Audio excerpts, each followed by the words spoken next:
Sejam muito bem-vindos a mais um vídeo do canal. A aula de hoje vai ser de medula espinal. Então pega o teu caderno, pega a tua caneta, que a aula já vai começar. Roda a vinheta.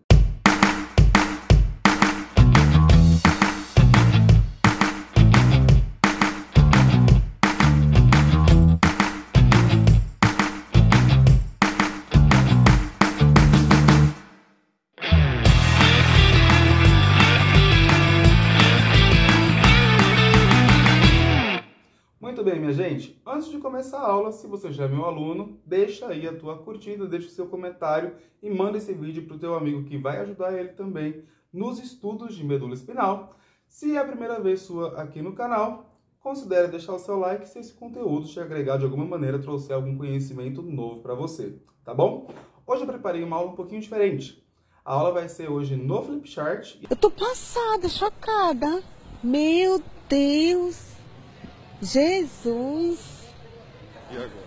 Tô vendo pela primeira vez. E depois a gente vai seguir com a aula prática. Por que eu optei hoje pelo Flipchart? Para a gente ir construindo junto o conhecimento. Deixa aqui nos comentários se você gostou dessa estratégia nova aqui no YouTube, tá bom? Aula de medula espinal. Quando eu falo de medula, é muito comum as pessoas confundirem medula espinal com medula óssea. Então a gente tem que tomar esse cuidado. Medula é um termo genérico que significa tudo aquilo que está no meio, miolo. Então eu tenho medula renal, eu tenho medula espinal e eu tenho medula óssea. Então a primeira coisa que acontece é as pessoas confundirem medula óssea com medula espinal. E aí logo pergunta sobre o transplante de medula, como se a gente estivesse falando de medula espinal. E o transplante é feito da medula óssea, não da medula espinal. Se fosse possível, vocês ouviram, né? Air fryer, ela deu um apitinho. Voltando aqui pro transplante, meu almoço tá pronto. Tô com fome, mamãe, tô com fome. Oh, Nono, você acabou de comer. Voltando aqui pro transplante, muita gente confunde o transplante de medula óssea com transplante de medula espinal. Se fosse possível fazer transplante de medula espinal, o nosso problema de paraplegia, tetraplegia, estaria resolvido. Infelizmente, ainda isso não é possível, tá bom? Para a aula de hoje, eu vim aqui para o quadro para a gente construir junto o conhecimento da medula espinal. Primeira coisa que eu preciso identificar, o que é anterior e o que é posterior. A medula ela possui uma divisão em substância branca e substância cinzenta, sendo que a substância cinzenta está localizada no centro da medula, enquanto que a substância branca na sua periferia. A substância cinzenta, ela possui esse formato característico chamado de H medular, devido à semelhança com a letra H. Ângelo Machado descreve o H medular como algo semelhante a uma espécie lá, que eu não vou me lembrar qual que é agora, de borboleta. Pouca gente sabe, mas Ângelo Machado foi um grande taxonomista e caçador de borboletas. Muito bem, com relação à anatomia externa da medula, vou localizar aqui, posteriormente, meu sulco mediano posterior, anteriormente, fissura mediana anterior, sulco lateral posterior e sulco lateral anterior. Minha gente, quando eu observo a fissura mediana anterior, sulco lateral posterior e sulco mediano posterior, eu consigo dividir a minha substância branca em três regiões denominadas de funículo. Entre fissura mediana anterior e sulco lateral anterior, funículo anterior. Entre sulco lateral anterior e sulco lateral posterior, funículo posterior. E entre sulco lateral posterior e sulco mediano posterior, o funículo posterior. Sendo que o funículo posterior, através do meu sulco intermédio posterior, é dividido em dois fascículos, fascículo grácil e fascículo cuneiforme. Com relação à substância cinzenta, eu vou observar aqui nesse corte transversal dois cornos. Sim, minha gente, cornos mesmo. Corno posterior e os cornos anteriores. O que eu preciso que você guarde para nunca mais esquecer? Presta atenção. A sensibilidade, ela entra por trás. Como assim, professor? Exatamente. As informações sensitivas, portanto, aferentes, vão se relacionar com a região posterior da medula. Por que o corno posterior é mais delgado que o corno anterior? Vai ser pelo corno posterior que eu vou ter a aferência de informações sensitivas. Então eu vou perceber aqui, olha só. Estou demonstrando aqui um neurônio pseudo-unipolar adentrando pelo corno posterior. E agora em vermelho,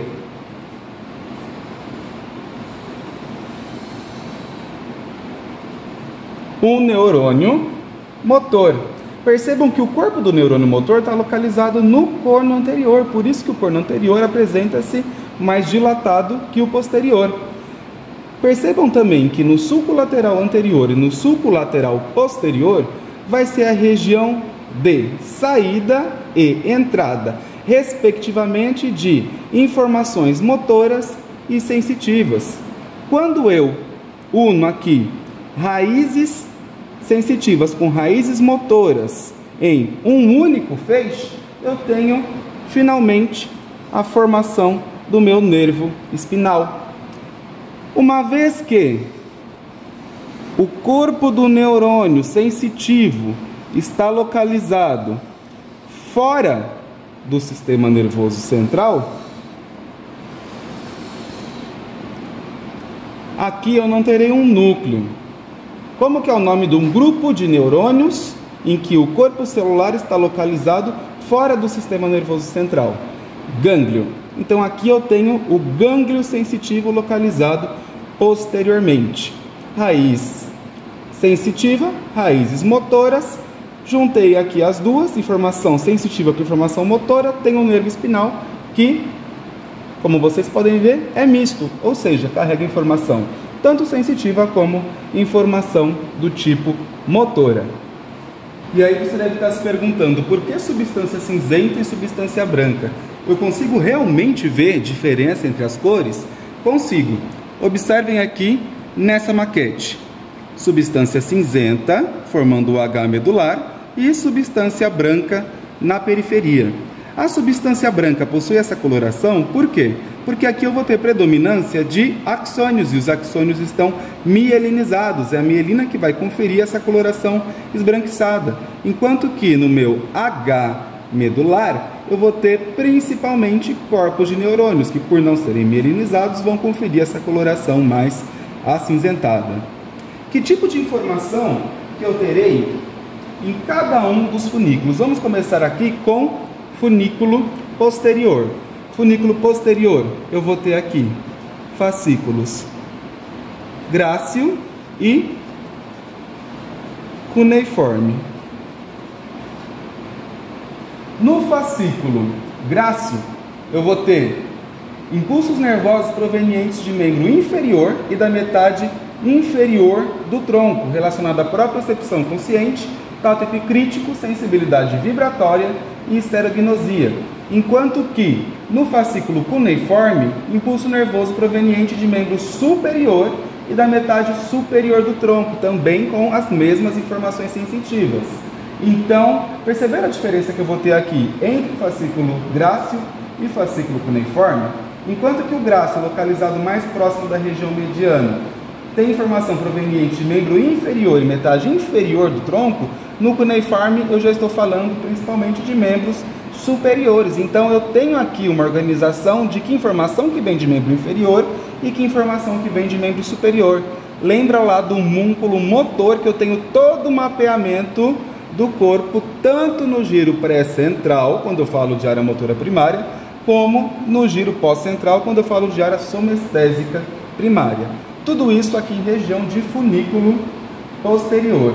Quando eu falo de funículo anterior, aí eu estou falando de trato retículo espinal e vestíbulo espinal. Estou falando de vias descendentes. Lembra que na região anterior da medula é onde eu vou ter informações relacionadas com motricidade. E no funículo lateral, o que eu vou ter? A gente já sabe que a sensibilidade entra por trás, a gente já sabe que na região anterior é onde eu vou ter informação motora. E o que vai sobrar aqui na região de funículo lateral? Vou até colocar aqui, ó, funículo lateral. Aqui nesse esquema clássico da medula, a gente só coloca corno posterior e cornos anteriores. Mas quando eu falo de região tóraco-lombar, eu vou ter também um outro corno, que é o corno lateral da medula. Minha gente, região de funículo lateral e região de corno lateral da medula se relaciona com o sistema nervoso autônomo, principalmente não, nessa região apenas com informação simpática. Então eu vou ter, passando aqui no funículo lateral, trato córtico espinal lateral e rubro espinal, que são vias descendentes, e o trato espinotalâmico lateral, pensando aí em dor e temperatura. Quando eu começo a falar já de substância cinzenta dessa região, eu também vou ter uma organização muito específica das informações em núcleos específicos. Vamos começar falando de região posterior, ok? Núcleos presentes aqui na parte dorsal. Eu vou ter, mais próximo aqui do sulco lateral, informações relacionadas com sensibilidade somática, enquanto que nessa região mais próximo de funículo lateral, sensibilidade visceral. Lembra que eu comentei com vocês que região lateral se relaciona muito mais com o sistema nervoso autônomo? Muito bem, então aqui nesse grupo de núcleos sensoriais, mais voltado aqui para funículo lateral, para corno lateral, informações viscerais. E a mesma coisa eu vou perceber de divisão no corno anterior. Vou ter um grupo principal relacionado com sensibilidade somática e, localizado mais posteriormente, um grupo de núcleos motores, mas aí eu estou falando de motricidade visceral. O que é motricidade visceral? Estou falando aqui principalmente de contração de musculatura lisa presente nas nossas vísceras, como por exemplo o peristaltismo presente no tubo digestório. Minha gente, quando eu falo nessa divisão de núcleos dentro destes cornos, eu estou falando de uma informação muito bem mapeada dentro da minha substância cinzenta. Dentro dos meus núcleos motores anteriores que eu vou ter aqui, eu ainda vou ter uma outra divisão em grupo medial e grupo lateral.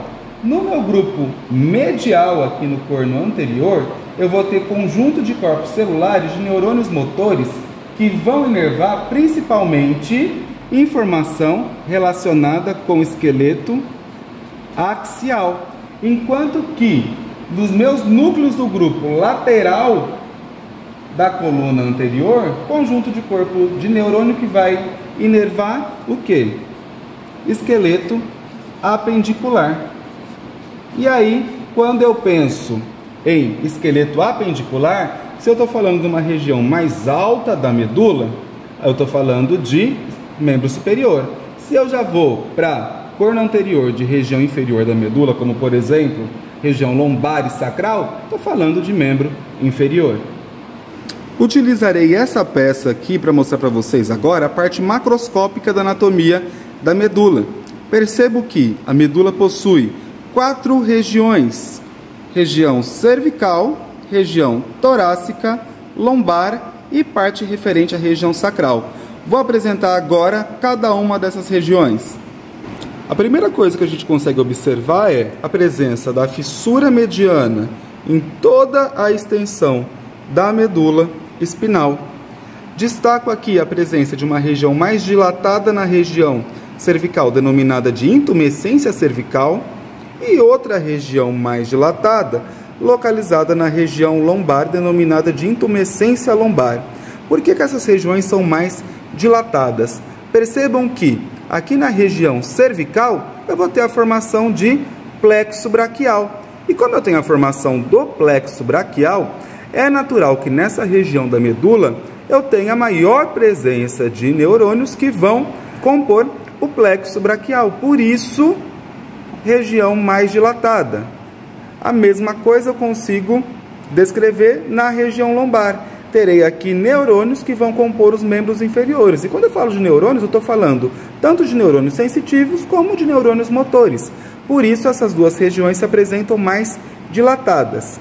Destaco também que a medula ela não se estende até o final da região sacral e coxígea.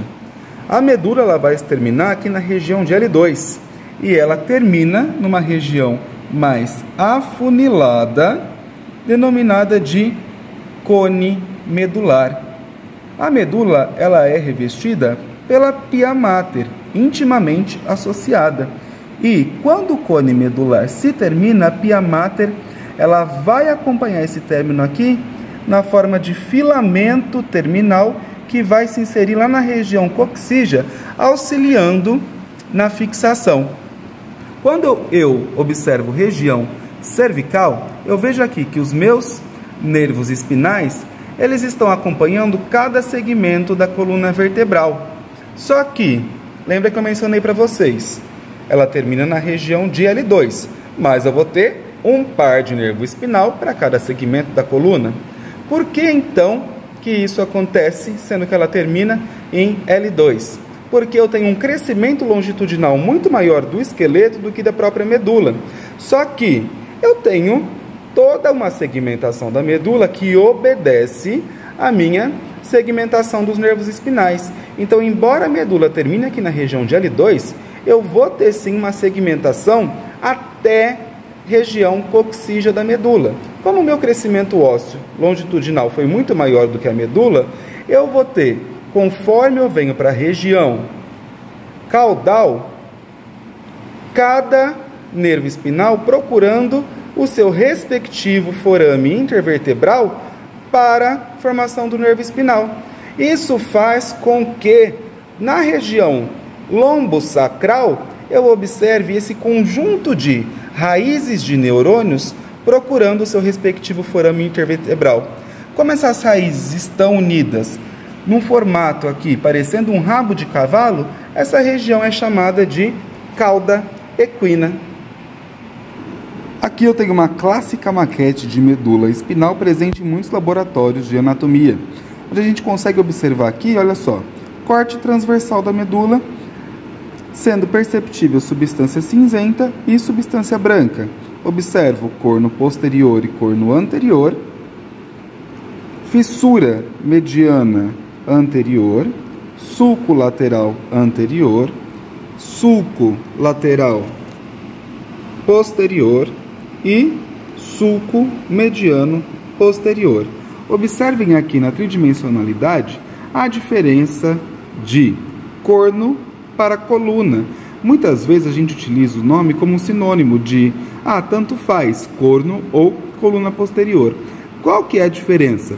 Quando eu falo de corno, é essa observação bidimensional através de um corte transversal. Mas eu tenho que considerar que o corno posterior e o corno anterior ele vai estar presente durante toda a extensão da medula.